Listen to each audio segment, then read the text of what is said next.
Sahabat Rema yang terkasih, selamat pagi. Hari ini, Rabu Pekan Biasa ke-24. Renungan akan diambil dari Injil Lukas bab 7 ayat 31 sampai 35 dengan tema Berbahagialah kita yang menerima, mengerti, dan menghayati hikmat Allah. Sahabat Rema yang terkasih, dalam pengalaman hidup sehari-hari, ketika kita menawarkan sesuatu yang baik, tentu ada berbagai tanggapan. Boleh jadi ada orang yang tidak mau menerimanya, ada orang yang bahkan menolaknya, tetapi ada juga yang menerima dengan sukacita dan mau mendengarkan apa yang kita tawarkan. Demikian juga pula lah dalam Injil Lukas bab 7 ayat 31 sampai 35. Ini bagian dari perikop mengenai kisah pewartaan Yohanes Pembaptis dan kelak akan disempurnakan oleh kehadiran Yesus. Tidak semua orang Yahudi menerima pewartaan mengenai kebaikan, pertobatan, kerajaan Allah yang dibawa oleh para nabi dan juga nanti oleh Tuhan Yesus sendiri. Itulah sebabnya Tuhan Yesus dalam perikop ini mengumpamakan seperti apakah mereka itu. Mereka seperti anak-anak di pasar yang mendengar tiupan seruling tetapi tidak ikut menari. Ketika ada kitung duka, mereka juga tidak menangis. Dan ketika Yohanes Pembaptis datang, ia tidak makan dan minum anggur. Mereka mengatakan ia kerasukan setan.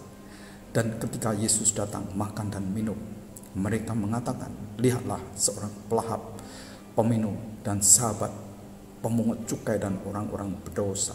Tapi Tuhan Yesus dengan tegas mengatakan, hikmat Allah akan dibenarkan oleh orang yang menerimanya dan juga yang mendengarkannya, bahkan menghayati apa yang Yesus ajarkan.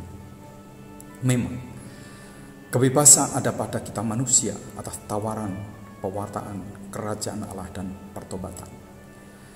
Kita berbahagia kalau dikaruniai iman dan kemampuan untuk mengerti, bahkan menghayati apa yang Yesus ajarkan. Memang jalan Tuhan adalah jalan kasih pemberian diri, jalan pengosongan dan jalan pengabdian pelayanan bagi semua.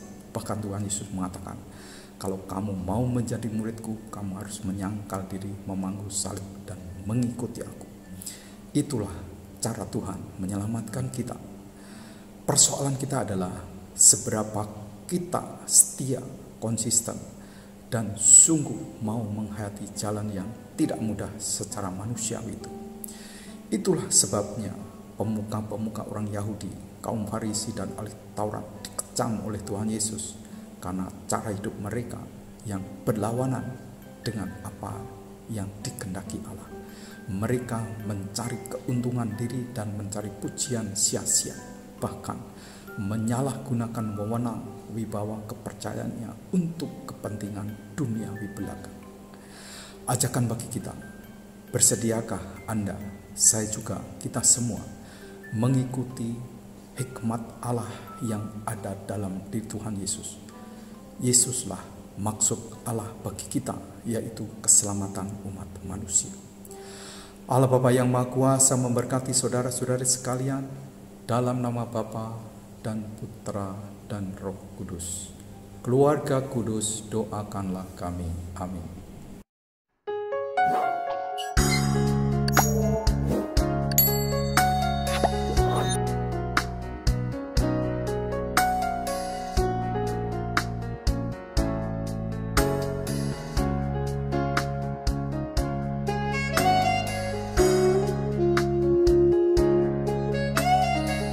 Sahabat Rema, sampai jumpa dalam program berikutnya.